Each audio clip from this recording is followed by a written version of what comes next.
Hey gang, I finally found a bike. It wasn't really what I wanted, but it's a start. You know, it's just something to mess with right now. Not knocking it. It's a decent running little bike. It's a Yamaha Virago 535, and it's okay. It's just too small. I'm a pretty tall guy, so it's a lot smaller than I want. I'm really still, shooting for a old Triumph that'd be my first choice. But it's something to tinker with. It's a lot of fun to ride. Feels I don't know. It's a little too light for me. I like a bigger bike. That's what I'm used to riding, but it's fun nonetheless. It feels more like riding a dirt bike to me. It's got a really low center of gravity. These had the gas tanks down here under the seat. This is a false tank, which is really going to be the main core of the video, I think, is discussing the paintwork. I've done a lot of work to it. It was wrecked, obviously. And there's still a few things I need to get besides the work I've done. I need to get a front wheel. That one's bent. It was bent in the wreck, and it has a thump thump thump when you ride it. None of the turn signals matched. I put these LEDs on it, LED turn signals, front and back. None of them matched. None of the turn signals on this bike matched. They were all different. But I need to get blinkers. The normal blinker it won't recognize the LEDs, and it just stays on. So, but you can get blinkers for, like, I think they're the LED flasher, rather called a blinker. Flasher is I think you can get them for like 12 bucks or something like that. They're in line. They also sell a replacement, but I don't know the replacement flasher that plugs in. I don't know if it'll fit this bike or not. Not sure how that works. May just get the one and plug it in instead of doing it inline. You see this wiring mess. I've cut probably 6 feet of bad wiring out of this and fixed things back to the way they should be. Had to replace the adjustment for the clutch. I need to tighten that up, by the way. It's loose. Anyway, straighten the shifter out. I had to take it all off and heat it and bend it out. It was damaged in the wreck. What else have I done to it? Switch. I had to put a switch in it. The one factory for this cost $200, so I got one that's actually for Evinrude boat motors. I've used them for VWs before. It's a good switch, decent switch. They're about $40, but the $10 replacements that you get from your box stores, auto parts box stores, whatever you call them, the run-of-the-mill AutoZone or whatever, those universal switches don't last long. Don't like them. That's what it had on it, and it was crammed up under the seat. And let's see, all of this under the seat, it was just a big wiring mess. There's like 6 foot of wiring in here. It was all wadded up. It was a pretty bad situation, so I cut it all out and did some work on that. But I've got a lot of ideas for the bike. I'm thinking, let me get a wrench real quick, show you one of the ideas I've got. Let's see, metric bike, let's get a metric wrench, something like this. Here's an idea. These mirrors, I don't really care for them. But this, see, this screws in. I can fit a nut in here and screw the mirror into this, and I'm thinking of doing something, which it's probably cast aluminum. I'm not sure what that is. But making everything from here up and using wrenches for the arms. And that's going to bring me out further. These are too short. I can barely see behind my shoulder, so if I do that, that's going to bring my mirror out here, roughly. Do something like that on the gear shift. I'm thinking about either a ratchet, maybe a 3/8 drive ratchet with an extension, and coming out here for a gear shift. Little things like that. I just want to do some custom stuff to it and enjoy it until I get my dream bike. It runs good. It runs really good, but still, there's a lot of work to be done. A lot of work. I had to put a tire on it. It was all messed up, which I'll have to come back off when I get a new rim. I think I found a rim for for like 80 bucks or something like that on eBay.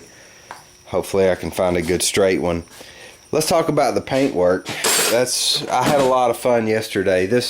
I got this tank here. I got this tank here from on eBay for like 20 bucks.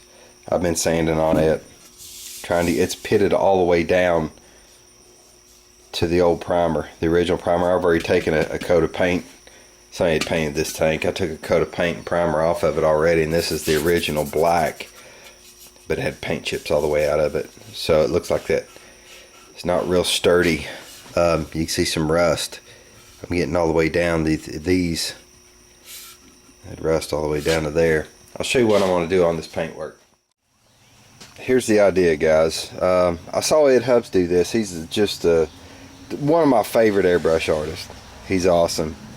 This is a test panel, and you can look his video up. I think it's called sheet metal, airbrushing sheet metal is the name of the video. This is my first attempt. It was a test, and I can see some things I did wrong. You can see up here, obviously I had my paint too thin. Let me see. So I had to go back and use a little less thinner in my paint on that, but the idea is to make it look like riveted sheet metal, and I just took 1/8 inch tape and masked it off over a black base, shot silver on it, and then started adding the highlights. You know, this would be low light, I guess. This would be the low light. Here's where the mistake is. I want to point out the white. There's white under here, but whenever you clear over top of this, it diminishes the white a little bit. I don't know if you can see, so I need to get more white. And these rivets, the highlights on the rivets were more prominent too. So where I highlighted the top of that, it was more prominent, but when I cleared it, it took a lot of the highlight out of it. So the white's got to be a little heavier on that, and it'll look right. Yesterday, without clear on it, it looked awesome, but after I cleared it over, it kind of took the white out of it. So that white's got to be more prominent. That one turned out pretty decent, but it's going to take some practice. That's the paint scheme I want on the bike. This, if you watch Ed Hubbs' video, he took some blue. I think he called it cobalt blue. That's not what this is, but it was close. And you kind of just dash it around here to make it look like aged metal.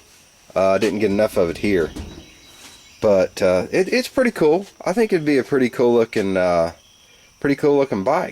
with that kind of thing going on. Let's take a look at the rest of it. Considering the paint scheme on it, I think it would help it a whole lot. I'm not into the whole devil skull thing, whatever all that is. It's not my thing. Not knocking it. So I'm going to get rid of this, and I'm going to do a custom. Some kind of custom light for the back of it, and I'm thinking of incorporating tools in that too. Don't know. This is really what I was shooting for, as far as, you know, why I wanted a bike. I love riding. Haven't ridden in years, and I've grown up a little bit. I think I won't be as stupid on two wheels, or even using just the back one or whatever. Figured years ago I was going to kill myself, so I got rid of my bike, and a little older now. It's been 20 years ago, so I'm ready to ride again. I haven't had any desire to do the stuff I used to do, so I'm just wanting to enjoy it and have a project. You know, with the Volkswagens and all that, my back just couldn't take changing transmissions and engines and all that anymore. So this so far has worked out great. You know, it's pretty low impact for me as far as, you know, my physical ability, and I still get to have a lot of fun. So we'll keep plugging away with this bike. Alright guys, I was going to do a little update on the bike. I got the tank painted. You can see that. Could have turned out a lot better, but it could have been a lot worse. The clear did a little better on the tank than it did on the side covers. I'm going to redo the side covers on it, and I really didn't do an airbrushing video on that because I don't know enough about that to really do a tutorial. But I was going for the you know, the kind of the antique World War II sheet metal look. If you want to see how to do it, like I said in the other video, you can check out Ed Hubbs. He's actually posted a video on that. That's where I got the idea from. Ed Hubs is the man when it comes to airbrushing. Still got the front fender and the back fender to do. Haven't replaced my taillight yet. I need to do that. But I've been just piddling with it. I guess the video today is about carburetors. I was out, went for a ride today, and about a mile from the house, it started flooding out. This front carburetor, by the time I got home, I had gas pouring out of it. It was running like crap, and I was hoping it was a piece of dirt under the needle valve, but I've got bigger problems than that. The needle valve, I've been dressing the tip a little bit with some 1000. It had a groove, a bit of a groove that was developing on the needle valve, and I don't think I'm going to do good. I don't think I'm going to do any good dressing that, but I'm going to try. Another thing too, the float, you can see on the tang, it's got a pit in it, and I'm going to try to dress that out of it too. But what I'm thinking is either it was that the groove developing on the needle valve, or the end of the needle valve is catching on that worn place in the tang. I may need to get a new float and a needle valve. I'm going to go ahead and try it and put it back together. I've got most of that groove out of that. The needle valve is looking pretty good. I was just kind of, the way I was doing that, I don't have a tripod with me or I'd show you. I was just kind of cupping this like this at an angle and rolling the needle valve around in it. And it may work. I kind of have my doubts about it. That's a pretty precise thing, you know, the needle valve, but you can't see the groove anymore. But that doesn't mean I'm done. Maybe if you look, you can see on the tip of it there a little bit. I don't know about this lighting, but I'm going to work it some more and put it back together and see if I can get the bike running. The bike runs really good. I just really, I'm not knocking these bikes at all, but this isn't my bike. You know, this isn't the bike I want. It's fun to ride, but it's so small, man. You feel everything. It doesn't really feel like you've got a bike underneath you. But those guys that like, you know, the bottle cap style bikes and stuff like that, they might appreciate a smaller bike like this. I just, I don't know. It's just not my thing. Alright guys, I think I've got it fixed temporarily anyway. I put the car back together after I polished the needle valve, and I worked on the tang a little bit, try to get as much of that divot out as I could. I didn't really spend much time on that. Wasn't going to happen. You know, I'm not going to get the whole divot out of it, but I put it back together. It ran out really good. I'm going to go ahead and just kind of keep it on my radar. You know, I'm just going to go ahead and order those a couple of needle valves and a couple of floats for it, just to go ahead and fix it. I don't want to worry about it anymore. I went ahead and changed the fuel filter because the bowl was a little bit dirty. Not real bad. I don't think that was a problem at all. I don't think it was dirt. I think it was just wear. Anyway, I'm going to fire the bike up and let you hear how it runs. It's nothing really impressive, but we'll start it up here. Not a bad running little bike. Runs out okay.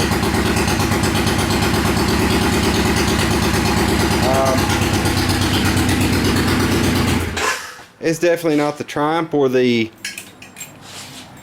Harley Davidson that I wanted, but yeah, sometimes you gotta wait on those things.